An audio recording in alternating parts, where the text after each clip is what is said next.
আজি হাজবেণ্ডৰ ডিমাণ্ডত খাই থাকিবলৈ মন যোৱা এটা চিকেনৰ ৰেচিপি বনাইছিলোঁ।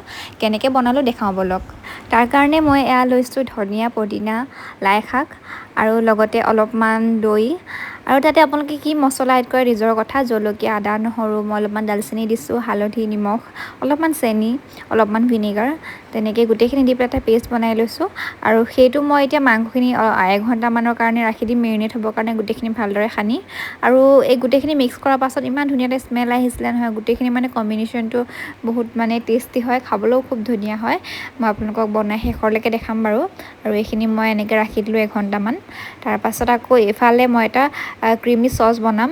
সেইটো মানে বনাই থকা একদম লাষ্টৰ সময়ত দিব লাগিব। তাৰ কাৰণে এয়া অলপমান ডিমৰ হোৱাইট পাৰ্টটো লৈছোঁ, চীজ লৈছোঁ, ভিনেগাৰ লৈছোঁ, অলপমান গাখীৰ লৈছোঁ, নিমখ লৈছোঁ, অলপমান চেনি লৈছোঁ, নহৰু আৰু জালুক কেইটামানো লৈছোঁ আৰু সেইখিনি ভালদৰে এটা হোৱাইট চচ বনালোঁ। সেইখিনি বাৰু একদম লাষ্টত দিব লাগিব। তাৰপাছত এয়া মেৰিনেট কৰি থকা মাংসখিনি অলপমান তেল দি ধুনীয়াকৈ ভালদৰে সিজালৈকে মানে বনালোঁ। একেবাৰে শেষত হোৱাইট চচ, অলপমান চিলি ফ্লেক্স আৰু পদিনাৰ পাত দি আমাৰ টেষ্টি চিকেন খাবৰ কাৰণে একদম ৰেডি হৈ গ'ল। এবাৰ ট্ৰাই কৰি চাব, একদম দিল খুচ হৈ যাব।